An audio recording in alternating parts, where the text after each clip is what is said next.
पत्रकार मीडिया जगत से जुड़े हुए सभी बंधुओं का मैं हार्दिक स्वागत करती हूँ।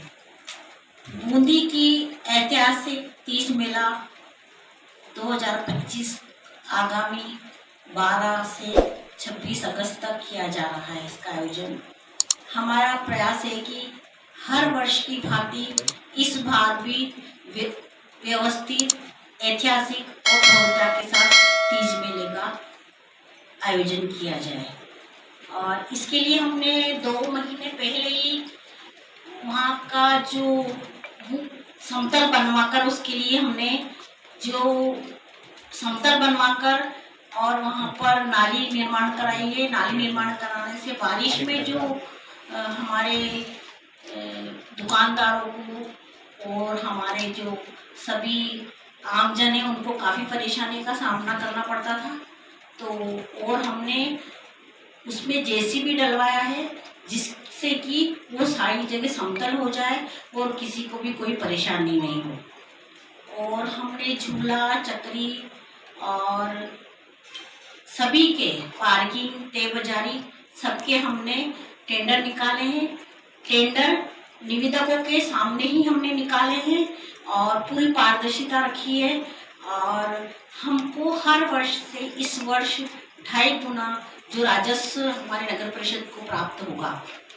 और इसमें हमने रेरा, हमारी राजस्थान सरकार ने रेरा से अप्रूव करवाकर पेज ग्राउंड का व्यावसायिक योजना लॉन्च की है, जिसमें 58 भूखंड है। और बूंदी में ये योजना वर्षों बाद जारी की गई है। इससे इसमें जनता की सभी सुविधाओं को ध्यान रखा जाएगा। पेज ग्राउंड व्यावसायिक योजना के पीछे ही हमने व्यवस्थित अस्थायी सब्जी मंडी का भी उनको लॉटरी से सब्जी मंडी उनको आवंटित कर दी है। और क्यों अभी बारिश की वजह से बाकी उनको पक्का करके बारिश की वजह से अस्थायी उनको दिया जाएगा। जेत सागर नाले से बूंदी शहर के नेनवा रोड, महावीर कॉलोनी, शास्त्री नगर, गणेश बाग और देवपुरा में जल भराव की जो गंभीर समस्या थी, उससे भी हमने पिछली प्रेस वार्ता में इस वर्ष जेत सागर से एसपी ऑफिस तक हमने पक्के नाले का निर्माण करवा दिया गया है। और इसके बाद हमने पहले 90 मकान के अतिक्रमण हटाए हैं और अब हम बाकी गणेश बाग, गुलाब विहार के भी अतिक्रमण हटाकर नाले को पूरा करेंगे। वो ये काम हम बारिश के बाद ही कर पाएंगे। और नगर परिषद के पास जो स्थित कांजी हाउस है, उसमें हमने गौशाला का निर्माण किया है और हमारा प्रयास है कि जल्द ही हम इस गौशाला को चालू करके जो बेसहारा गौवंश है उसमें उसको हम शिफ्ट करेंगे। राजस्थान सरकार की बजट योजना के आधार पर नगर बूंदी परिषद में नंदीशाला के प्रस्ताव को भी सरकार ने स्वीकृत कर दिया है, जिसमें नंदीशाला के लिए 1,57,00,000 का अनुदान स्वीकृत हुआ है, जिसको जल्दी टेंडर लगाकर निर्माण कार्य प्रारंभ किया जाएगा। बूंदी शहर के पर्यटन सिटी के स्वरूप को स्थापित करने हेतु आवश्यक मूलभूत सुविधा के कार्य के लिए परिषद द्वारा 280 करोड़ के लोन के प्रस्ताव हुडको को भिजाए गए थे, जिसमें से 250 करोड़ का लोन हुडको द्वारा स्वीकार कर लिया है। और आवश्यक प्रक्रिया पूर्ण होने के बाद समस्त विकास कार्य धरातल पर प्रारंभ हो जाएंगे। आप सभी यहाँ हमारे पधारे, इसके लिए आपका बहुत बहुत धन्यवाद। और हम आशा करते हैं कि आप हमारे साथ मिलकर हमारे तीज मेले को सफल बनाने में सहयोग करेंगे। धन्यवाद। उनके लिए लगभग 60 लाख का प्रोविजन रखा है। और इसके अलावा तो पहले यहाँ पे ग्राउंड में एक तो क्या है कि पार्किंग खुद की नगर परिषद की नहीं थी। नगर परिषद कोई दूसरी जमीन किराए से लेके करती थी पार्किंग का प्रोविजन। लेकिन इस बार हमने क्या किया है कि पीछे जो एरिया बचा हुआ था वो सारा लेवल करवा के और 2 जगह ऐसी चिन्हित किया पार्किंग के लिए जो परमानेंट आगे के लिए भी हो जाएगी। तो उसके लिए हमने अलग प्रोविजन रखा है ग्राउंड को लेवल करने के लिए, जिसके लिए बरसात में वहाँ पे पानी नहीं भरे। और उसमें नाली भी हमने बनवाई है। उसके अलावा जीएसबी बना के भी हमने रोडों को लेवल के अकॉर्डिंग किया है कि वहाँ पे पानी कहीं भरे नहीं और बरसात में किसी को प्रॉब्लम नहीं है। उसके लिए हमने अलग से 49 लाख का टेंडर लगाया। टोटल बजट क्या रखा है तीज मेले का?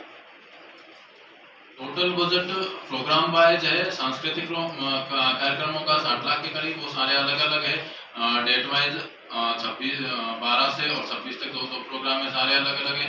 और उसके अलावा ये जो ग्राउंड लेवलिंग का था, ये 49 लाख का काम है। टोटल का प्रोविजन जैसे मेले का हम देखें, क्योंकि 49 लाख का है, वो तो एक परमानेंट असेट हो गया नगर परिषद के लिए। बाकी मेले का खुद का हम देखें तो वो 60 लाख तो सांस्कृतिक कार्यक्रम है, बाकी इसके अलावा छोटे मोटे और खर्चे हैं, तो ये 75 लाख के करीब होगा।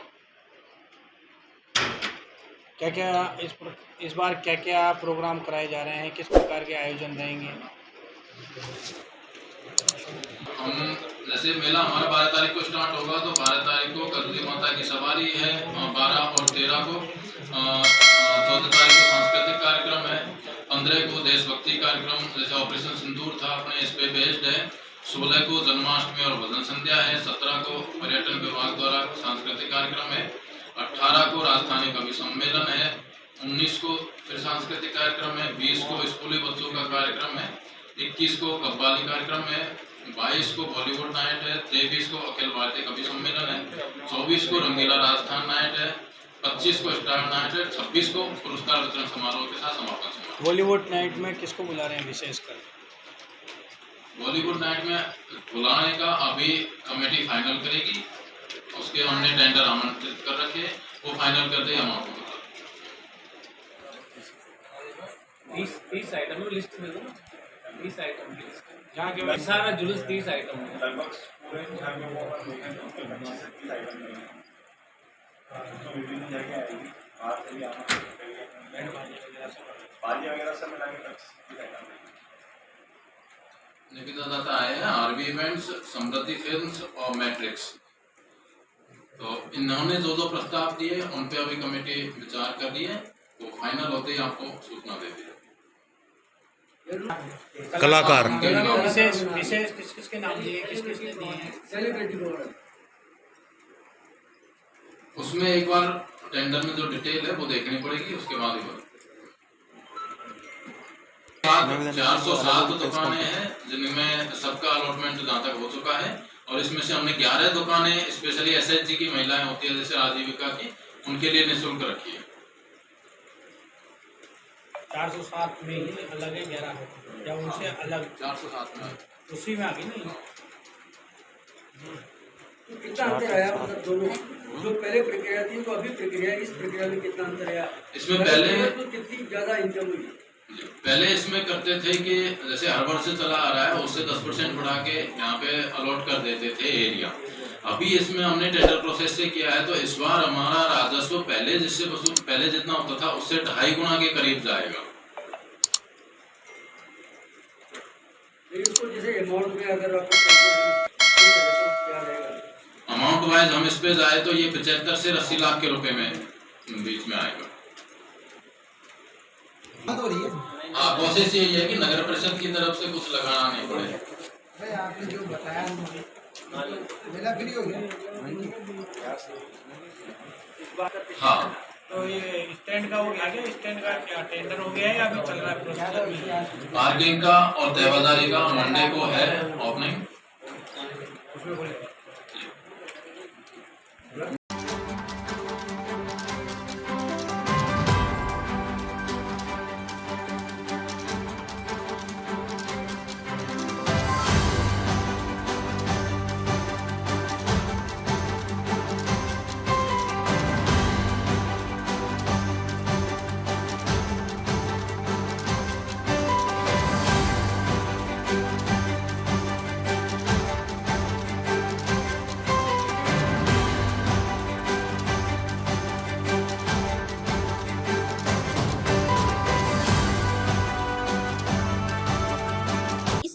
हर वर्ष की भांति इस वर्ष भी ऐतिहासिक तीज मेला बहुत भव्यता के साथ भरा जाएगा। और इसमें हमने जो झूला चक्री वगैरह है, झूला चक्री और दुकान सभी को निविदा प्राप्त की है, और पूरी पारदर्शिता के साथ हमने इन सबको टेंडर प्रक्रिया के द्वारा पास किया गया है। और हमने वहाँ पर जो हर साल बारिश में जो पानी भरने की समस्या होती थी, जिससे दुकानदार और आमजन भी परेशान था, तो हमने उसके लिए जेसीबी और बना डलवा कर और जो वहाँ पर जो पानी की निकास के लिए पक्की नालियाँ बनाई है, जिससे कि सारा पानी जो बरसात में आएगा वो सब कीचड़ नहीं होगा। उसमें मेले में कीचड़ नहीं होगा, जिससे दुकानदार को भी फायदा होगा और आम जन आएगा वो भी परेशान नहीं होगा। हम कितने दिन का मेला भरेगा और क्या? वो 12 तारीख से 26 तक का मेला भरा जाएगा और उसमें हमने देश विदेश से काफ़ी कलाकार बुलाने की हमारी संभावना है। हम कोशिश कर रहे हैं कि इस बार हम मेले को भव्यता प्रदान करें। हर बार की तुलना में इस बार क्या आकर्षण रहेगा? हर वर्ष से तो सबसे मेन आकर्षण तो यही रहेगा कि सब आम जन को बहुत सुविधा मिलेगी, क्योंकि पानी नहीं भरेगा तो पानी न भरने से जो हमारा आम जन भी परेशान होता है, दुकानदार भी परेशान होंगे, उससे उनको निजात मिलेगा। खुद दुकानदारों को भी पैसा लगाकर ग्रेवल वगैरह मिट्टी डलानी पड़ती थी, तो उससे उनकी भी बचत होगी। और हमारा जो नगर परिषद में हमने जो टेंडर प्रक्रिया कराई, उससे हमें हर वर्ष से 2.5 गुना ज़्यादा हमारा राजस्व प्राप्त हुआ है नगर परिषद को।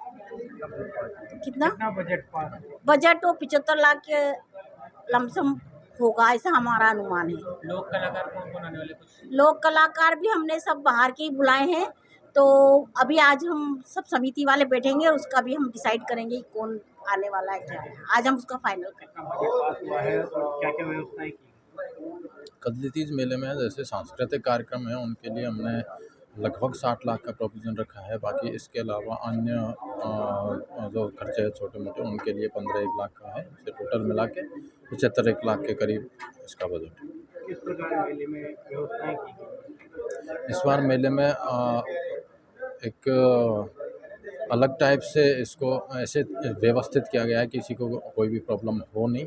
जैसे मेला है बरसात में चलता है, तो बरसात का कभी भी हो सकती है, तो इसलिए बरसात में जैसे कीचड़ होता है उसके लिए प्रमुखता से ध्यान रखा गया है। कीचड़ में जैसे दुनिया भी नहीं आती है और फिर दुकान जो लगाते हैं उनको भी नुकसान होता था। तो इस बार हमने क्या किया है कि जैसे नालियाँ भी बनवाई है, नाली बनवा के फिर ग्राउंड था उसको लेवल किया है। और इसके अलावा जैसे पहले नगर परिषद किराए से पार्किंग का एरिया लेती थी, लेकिन हमने इस बार क्या किया है, मेले ग्राउंड में ही पार्किंग का पीछे क्लियर करके और पार्किंग का प्रोविज़न रखा है। जिस मेले को भव्य बनाने के लिए कोशिश की है कि इसमें कलाकार से आए जिनका वजूद हो कोई ऐसे, तो इसलिए और बाकी सवारी जो निकलेगी उनमें भी हम कुछ अलग करने की पूरी कोशिश कर रहे हैं।